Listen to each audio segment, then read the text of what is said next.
పశు విజ్ఞాన బడి ఛానల్కు తిరిగి స్వాగతం. నేను మీ డాక్టర్ అనిల్. ఇంతవరకు మీరు ఈ ఛానల్ని సబ్స్క్రైబ్ చేసి ఉండకపోయి ఉంటే ఛానల్ని సబ్స్క్రైబ్ చేయవలసిందిగా కోరుతున్నాను. ఈరోజు మనం పాల ధరను నిర్ణయించేటటువంటి ఎస్ఎన్ఎఫ్ శాతం గురించి చర్చించుకోబోతున్నాం.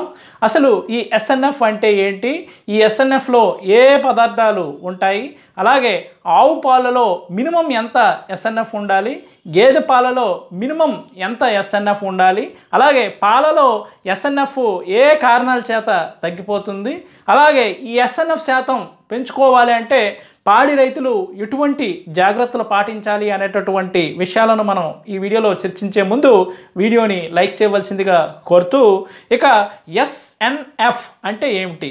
ఎస్ఎన్ఎఫ్ అంటే సాలిడ్స్ నాన్ ఫ్యాట్, అంటే కొవ్వు కానటువంటి ఘన పదార్థాలు అని అర్థం. అయితే ఈ ఎస్ఎన్ఎఫ్లో ఏ పదార్థాలు ఉంటాయి?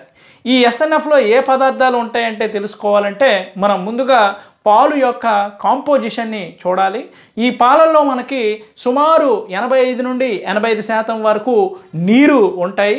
అలాగే ఒక 12 నుండి 15% వరకు కూడా ఘన పదార్థాలు ఉంటాయి. వీటినే మనం టోటల్ సాలిడ్స్ అని అంటాం.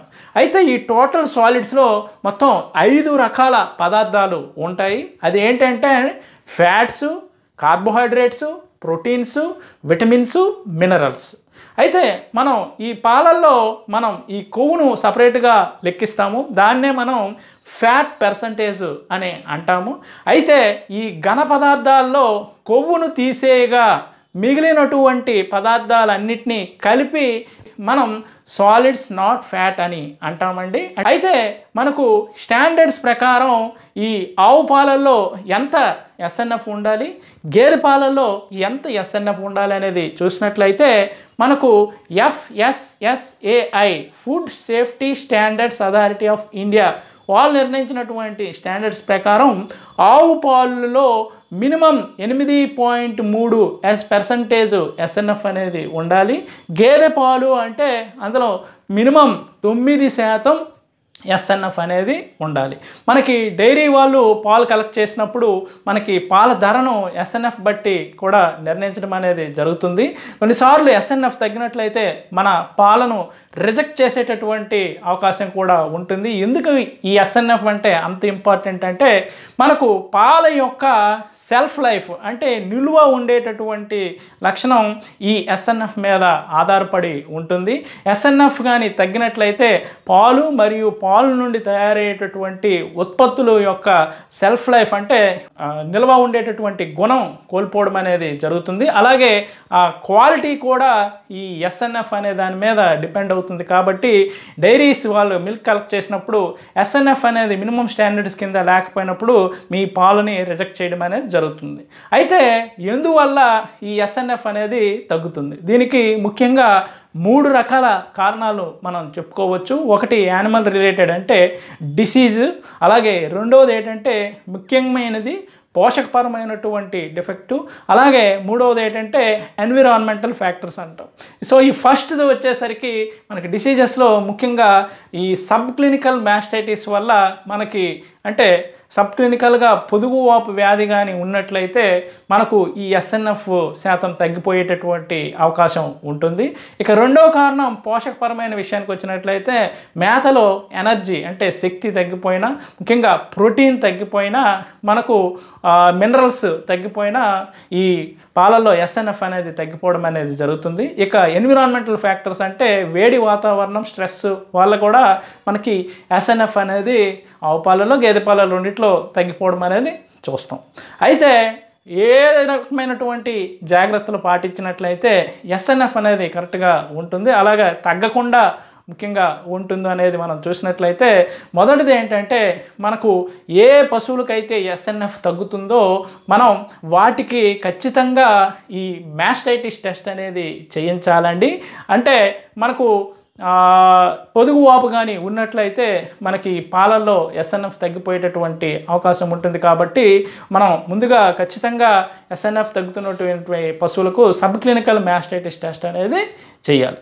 నెక్స్ట్ రెండవది ఏంటంటే మనకి పాడి పశువులకు ఖచ్చితంగా కావాల్సినంత ప్రోటీన్ అనేది అందించాలి. అయితే మనం అందిస్తున్నటువంటి ప్రోటీన్ సరిపోతుందా లేదా అనేది మనకి ఎలా తెలుస్తుందంటే, మనం పాలు తీసిన తర్వాత పాలల్లో ఉండేటటువంటి ఆ పొంగు నొరగ ఏదైతే ఉంటుందో, ప్రోటీన్ సరిపోయినటువంటి పాలల్లో నొరగ ఎక్కువసేపు ఉంటుందంటే, అంటే ఈ సర్ఫేస్ టెన్షన్ అనేది తగ్గించడం వల్ల మనకు ఆ నొరగ వస్తుంది ప్రోటీన్స్.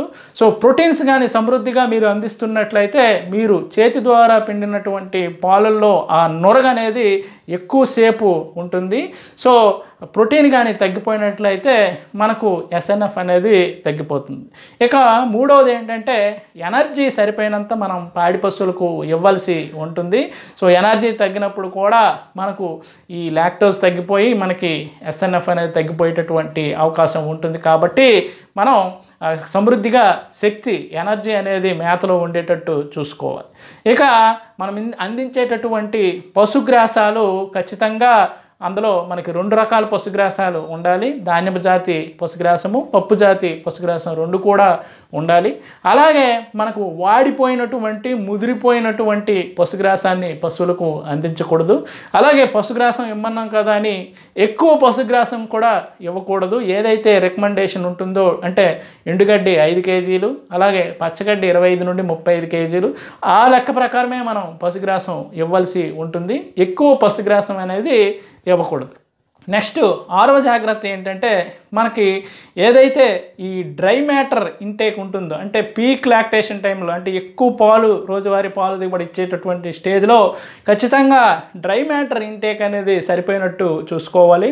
అంటే ప్రతి 100 కేజీలకు 2.5 నుండి 3 కేజీల డ్రై మ్యాటర్ అనేది పశువుకు వెళ్ళేటట్టు చూసుకోవాలి. అంటే సుమారు 400 కేజీలు ఉన్నటువంటి పాడి పశువుకు మనం ఖచ్చితంగా 10 నుండి 12 కేజీల డ్రై మ్యాటర్ అయితే ఖచ్చితంగా పశువుకు అందించాలి.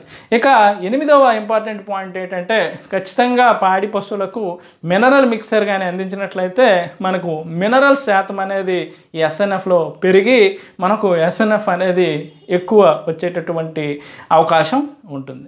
నెక్స్ట్ ఈ ఎన్విరాన్మెంటల్ స్ట్రెస్ అని చెప్పుకున్నాం. అంటే వేడి వాతావరణంలో మనం పాలు తీసినట్లయితే ఖచ్చితంగా అటువంటి పశువుల్లో ఎస్ఎన్ఎఫ్ తగ్గుతుంది. కాబట్టి మనం వీలున్నంత వరకు పశువులకు నీడను కల్పించేటటువంటి ప్రయత్నం చేసినట్లయితే ఖచ్చితంగా ఎస్ఎన్ఎఫ్ అనేది కరెక్ట్గా ఉండేటటువంటి అవకాశం ఉంటుంది. సో ఇక్కడ నేను చెప్పినటువంటి 9 జాగ్రత్తలు కానీ పాటించినట్లయితే మనం పాలల్లో ఎస్ఎన్ఎఫ్ అనేది తగ్గకుండా చూసుకునేటటువంటి అవకాశం ఉంటుంది. కాబట్టి పాడి రైతులు ఈ సూచనలను పాటిస్తారని ఆశిస్తూ, ఈ వీడియో మీకు ఉపయోగపడినట్లయితే దయచేసి లైక్ చేయండి. అలాగే మరొక మంచి వీడియోతో మళ్ళీ మీ ముందుకు రావడం జరుగుతుంది.